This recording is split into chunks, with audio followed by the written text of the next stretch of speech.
Rahim, Salaam Alaikum. We just passed the liquor doctor. We're here on Jefferson in Berkeley, heading into Kinloch, and you can see it's all houses. You know, they got house after house, neighborhoods intact. You know, it's a working class area, but it's intact. This house right here is tore down. It used to be Fat Man and Choo Choo's house, which was the blood, the big blood set that was here. And that house is no longer there, but the rest of the houses are all here. And Berkeley is an intact community. But we're going to see, as soon as we cross the line into Kinloch, the houses start to disappear. We got to look straight ahead of us. They got the barricade up, and the houses start to disappear. And a lot of people think of Kinloch, they just say, oh, it's raggedy, it's this or that, without realizing, and Kinloch can see it right over here, without realizing how historical Kinloch is. Not realizing it's the first black town in the state of Missouri. Not realizing how much history happened here. So here's Kinloch City Hall, Kinloch Police Station right here. People don't realize that this was once a thriving place, full of restaurants, full of nightlife, full of homes, Kinloch High School. And now you see it's covered with litter everywhere you look. To your right, all these houses are gone. I remember when these houses stood here. And John Easy lived right there. Buster Peters built that house. And this used to be the old Kinloch Cotton Club right here. The YMCA was to the left, where my brother Kareem Abdul-Haq used to teach classes on Islam. And you see here and there, like you got a house standing right here. So what happened was the airport came in here to buy out houses, to spread the airport, which they never ended up doing. The only thing the airport achieved is destroying a community. People took the buyouts and went out to Florissant or Ferguson. Church right there. Yeah, there's a church up there. See, there's still a lot of churches left in Kinloch. So Kinloch is full of churches. People come back here to worship, but they don't live here. And you see, everywhere you see a field, it used to be a house. This is a strong historical African American community. Another church here to your left. And the airport came in and destroyed this community. Did not build anything.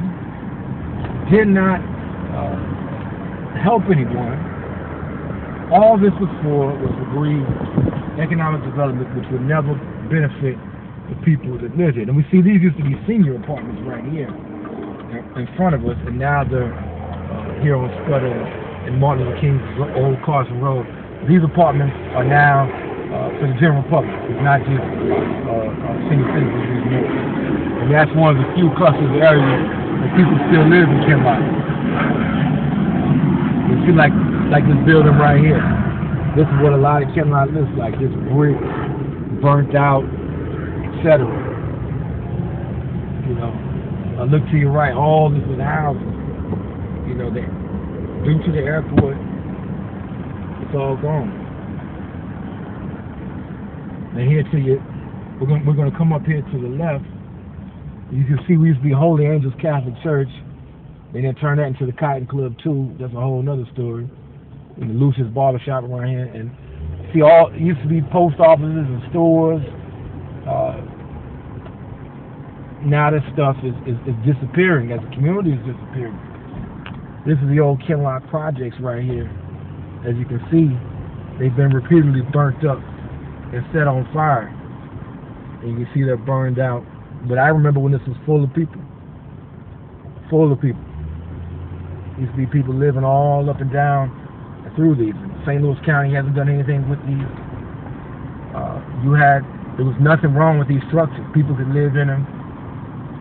People did live in them. People raised families in them. Sure, there was some crime, there was some drama, but you know, that's what was everywhere. Up here, come up to the left. It's the Boom Boom Room. My partner Shantae. This spot used to be the old Tomboy grocery store. Later on, some Palestinians owned it. But this whole Martin Luther King used to be full of businesses. You know, if you talk to people that grew up back in the day, 60s and 70s, there were black-owned restaurants all up and down the street. There was a board funeral home. There was Leon Wade's funeral home. There was all the businesses to stay in the like a lot of historical black communities, they suffered after desegregation as people moved out. But what's important to remember, this was once a thriving community and a good place to raise his family when this community was surrounded by racism outside of its borders.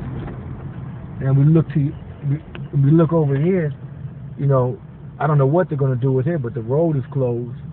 And this was all part of the Kinloch projects back in the day.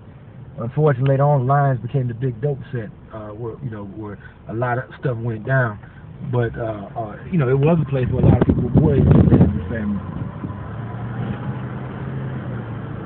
Here we got another church coming up here to the left. Second Missionary Baptist Church.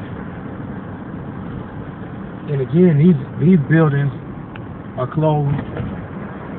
No one is residing in them anymore. And this was all due to the chain of events that was set off by the airport buyouts. Unfortunately, more people couldn't hold on and fight. We have a homeowner right here. He held on. But we look at all these fields. These used to be homes too, and those homeowners took the buyouts. And really, what it's about is they want to get those apartments. You still have people living here. They started what used to be a turkey farm down here, way back in the day, decades ago. My friend Jerome Hampton, his family was involved in that. He grew up in Kinloch and went to Kinloch High School back in the day before it was closed. Students started going to McClure North. To your right, up here, this used to be the Boaz apartments, and these are closed now. This is my oldest daughter. She lived here as a young girl, and these were later on they put up the gates instead of calling these the gates. These were just houses for working class people from Kinloch. Later on, when the crack epidemic came, it became a big dope set. That's like a lot of other places. But you used to come here on a Friday and Saturday night. This was Mabel. And Mabel used to be lined up with people, left and right, all the way down the street. And this Kinloch Park here to your left, the park used to be packed with people. All weekend long, the park was jam-packed. And as you can see now, they really let the park, I don't know what St. Louis County is doing, but they let the park go into total disarray. But it used to be, there were bad things. There was a lot of crime in the park. Awesome kids could play in the park, and there were some good things going on here too. So now we got we're coming up maybe. That was the you hear 5-7 maybe they talking about what used to be the Boaz. And the rest of the younger generation that coined that phrase 5-7. And I had a lot of friends. My late friend Snap, his brother Pig, Adrian, Big Mike Flares, they all live down there. And so as we see, this is all vacant, all torn down, but everywhere you look, everywhere that's vacant used to be houses. There were houses on both sides, to your left and your right. And when black folks couldn't own a house anywhere else in St. Louis County, besides a handful of places like Robinson and Meacham Park and Northwest, there were houses here, nice houses, some small houses, but some nice houses. I remember in the corner of Wilmore and Maple was a big brick, nice house. This is Lurch. You go down there towards Luce's Barber Shop. What greed can do to destroy a community is something else. I'm trying to say. Greed is really destructive. You have some houses down here, on Scudder. What greed and social and economic injustice can do, this is what it'll do. They determined these people, you couldn't make no money off of them. This community wasn't economically viable. So they would go in and destroy this community so that people could come in and later make millions of dollars. And what they want is Kinloch no longer exists, so you can get some big corporations that can come in here and make a lot of money. And that's the history of America. That's what happened to Native Americans. They were moved out, But that's what happened with a lot of other groups of people. Is it's about money, capitalistic economy. Profits are more important than people. That's the reality. And you look here, you know, you still got this farm right here, and if you go into the right, you're into the city of Ferguson. And you go to the left, you're here in Kinloch. And this park here, they've maintained well. Kids still play in this park here to the right. You know, Schoolway and Courtney, those are blocks of still nice houses where a lot of the Kinloch residents are really fighting to hold on and to do well. On Schoolway and Courtney to the right, my friend house right here. He's really one of the people really trying to fight to preserve Kinloch, doing a lot of good things. And we can see a lot of vacant houses, vacant lots. Well, actually his house is right here. That's not the one. He's got a company, Hughes Contracting. So everybody got the contracting needs. Hughes Contracting gets the job done. It's a good minority-owned company. But these fields right here represent every field you look at used to be a house. And the city of Berkeley is still intact, but we look at those historical communities of Robinson and Kinloch, they no longer exist. And again, it's about profit over people. Instead of helping them make this community work to help it thrive, St. Louis County, the city of St. Louis, South St. Louis Democratic politicians and others got together, started in the 80s, working hand in hand with some corrupt politicians here, and this is what you see. This is around the area of the old Kinloch High School, was in this area. And, you know, it's just really sad that we don't value our history. If we value history, we look at this historical community. And if you go into the Kinloch History Museum or buy the book on Kinloch history, you can see the history. If we valued our history, we would fight to make communities like Kinloch succeed. If we put people over profit. We put profit over people, we don't value the history of the people. And we say, how can we get these people out of the way so some big corporations can come in and make some money? And we can do eminent domain. And we can do the airport buyouts. And this was brought about, you know, we still have the structures going on here to your left. These are some of the people that's really fighting and really holding on and are really dedicated to Kinloch.